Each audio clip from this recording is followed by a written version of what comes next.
My day took a sudden turn for the worse when my daughter, who had eagerly set off for her field trip earlier, returned home in tears much sooner than expected. She was supposed to be at the theme park with her classmates, so her early return filled me with confusion and concern. Gently, I asked her what had happened and how she managed to come back home so quickly. Her response, between sobs, was that she was sent back in a car, which turned out to be driven by her father, my husband. This revelation baffled me, prompting an immediate call to him, seeking an explanation for this unexpected situation. However, the call ended abruptly, leaving me both angry and puzzled. Upon inspecting her backpack for clues, I discovered her carefully packed lunch ruined and her water bottle empty, which she attributed to her father's actions. This incident made me determined to confront my husband at his office, as I couldn't overlook the distress it caused our daughter, Barbara. Our family consists of myself, Susan, a stay-at-home mom in my 30s, my younger husband, Ethan, and 8-year-old Barbara, my daughter from a previous marriage. My first husband's tragic passing in a car accident left me a widow, and despite my mother's encouragement to remarry, I was hesitant until I met Ethan at work. Despite my initial reluctance to get involved with anyone, Ethan's kindness and understanding gradually won me over, especially after he openly accepted my past and my daughter. His support during a challenging time in my life meant a lot, leading to a new beginning for us as a family. This incident, however, brought unexpected challenges and emotions to the surface, highlighting the complexities of blending families and the need for open communication and understanding among all involved. Struggling with the decision, I appreciated Ethan's patience when I couldn't immediately respond to his confession of love. I proposed a meeting between Ethan and my daughter, Barbary, as a test to see if we could become a family. Ethan introduced himself to Barbary, and they hit it off from the start. After a weekend outing together, I was pleasantly surprised to see a genuine bond forming between them, resembling that of a father and daughter. This connection reassured me, and I accepted Ethan's earlier confession, opening the door to our dating. 8 months later, we got married, filled with hope for our new life together. However, life as a married couple presented unexpected challenges. Ethan suggested I become a stay-at-home mom, a proposition that took me by surprise and led to some tension between us. He believed it would be better for Barbara, especially with her starting elementary school. Despite my hesitations and the convenience of working together, I agreed, hoping it would ease the situation. Our relationship began to strain over time. An incident occurred when I left Barbara in Ethan's care for the first time since our marriage, to visit the hair salon. Returning home to a silent house and discovering Barbara asleep without Ethan present, my worry grew. Ethan's absence and later excuses did little to assuage my concerns, especially when he returned with a suspicious floral scent on him. The trust between us deteriorated further as Ethan started to avoid spending time with us, causing both Barbara and me considerable distress. Despite her young age, Barbara's concern for my well-being was a comfort during these challenging times. Her smile became my sanctuary amid the growing doubts about Ethan and the stability of our family life. This period of uncertainty culminated in a moment of significant anger, highlighting the deepening rift in our relationship and the complex dynamics of blending a family, balancing new roles, and navigating the challenges of marriage. One night, I was jolted awake and realized Ethan wasn't next to me. Feeling thirsty, I decided to head to the kitchen, but I stopped in my tracks when I heard his voice. Ethan was on the phone, venting his frustration in a way that left me dumbfounded. He expressed regret about marrying me simply because I looked good for my age and lamented the fact that I had a child. His words were like a punch to the gut. I had always known he was somewhat distant from Barbara, but I never imagined his feelings were this harsh. As Ethan's bitter complaints poured out, my heart sank. The conversation took a darker turn as he pondered over what to do next, even suggesting he needed to assert his dominance. The shock of his blatant disrespect for both Barbara and me turned my shock into anger. I contemplated confronting him right there and then, but chose a different approach. Silently, I started recording his conversation, capturing his true sentiments and mockery as proof of his betrayal. After ensuring I had enough evidence, I retreated to our bedroom, pretending to have just woken up when Ethan came back. That night, sleep eluded me, not just because of Ethan's cruel words, but also due to the ongoing issues with his mother. She had always seen me as the woman who took her son away and was openly critical of our decision not to move in with her. Despite her protests and attempts to dictate our lives, It was a relief that my father-in-law had been more understanding, supporting our desire to live independently as our new family of 4. This revelation about Ethan, coupled with the constant pressure from his mother, made me reevaluate our entire relationship. The hope and love that had once brought us together were now overshadowed by betrayal, misunderstanding, and external interference. As I lay awake, contemplating my next steps, I realized that the challenges ahead were not just about confronting Ethan, but also about protecting Barbara and ensuring our happiness in the face of adversity. The hope and excitement that once filled our home seemed like a distant memory, and the unfolding events took me by surprise. It all began when Barbara came home from school, her eyes sparkling with anticipation as she handed me a notice for an upcoming field trip. "It's to a theme park in the next state," she said, barely containing her excitement. For a moment, our home was filled with a warmth that had been missing for some time, as we shared in Barbara's joy. Later that evening, Ethan joined in on our conversation, showing genuine interest in Barbara's field trip plans. It was a refreshing change to have such a pleasant family talk, especially given the recent tensions. However, unbeknownst to me, Ethan was harboring dark intentions related to Barbara's field trip, planning something that would shock us all. Ethan's late nights had become more frequent, and he seemed oddly cheerful upon returning home, though he dismissed my inquiries with vague responses. Despite noticing a familiar scent of body soap on him again, I chose to overlook these signs, focusing instead on ensuring Barbara could enjoy her field trip without any issues.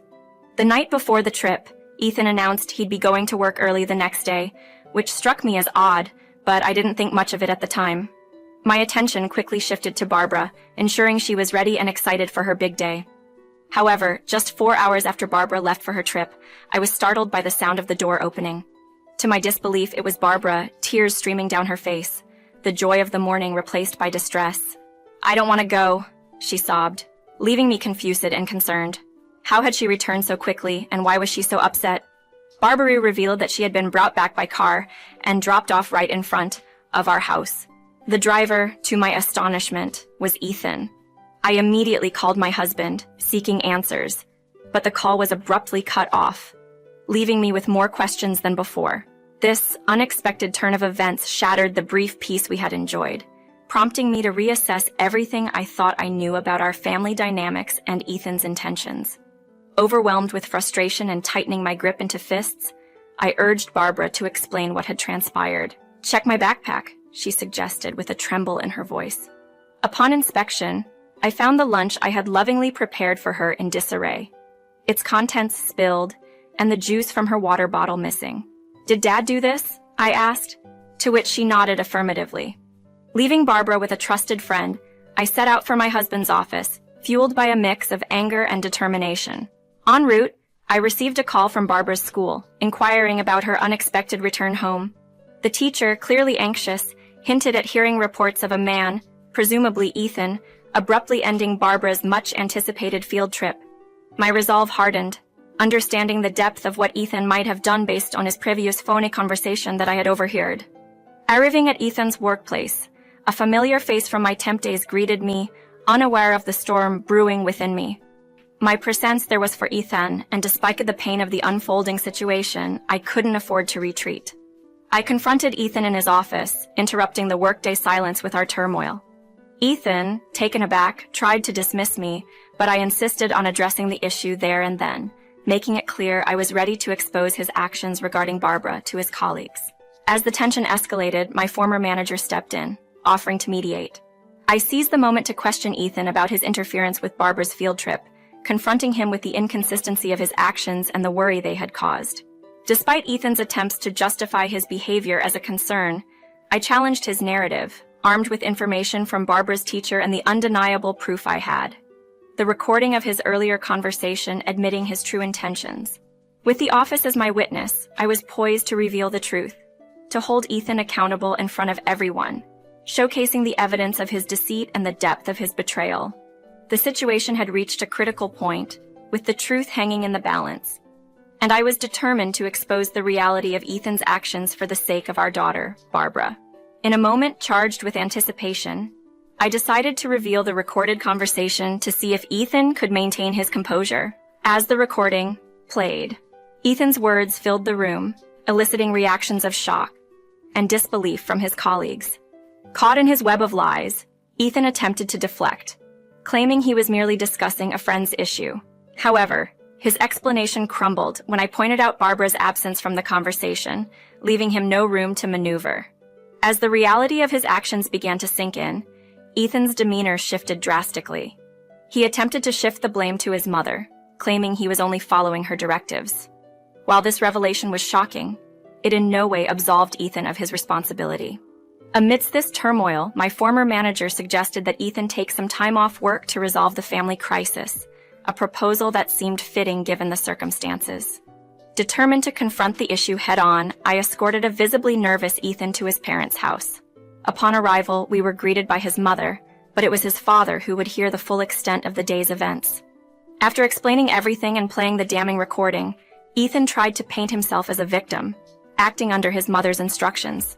Yet his father, unsawed by attempts at justification, pointed out Ethan's accountability for his actions.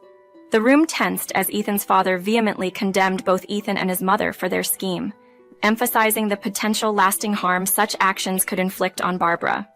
The mother, taken aback by her husband's stern rebuke, was left speechless. Ultimately, Ethan's father demanded they leave the house, closing the door on any possibility of reconciliation. As we left, the weight of the confrontation hung heavily in the air. Ethan, attempting to hastily remove his mother from the escalating situation, seemed eager to escape the consequences of their actions.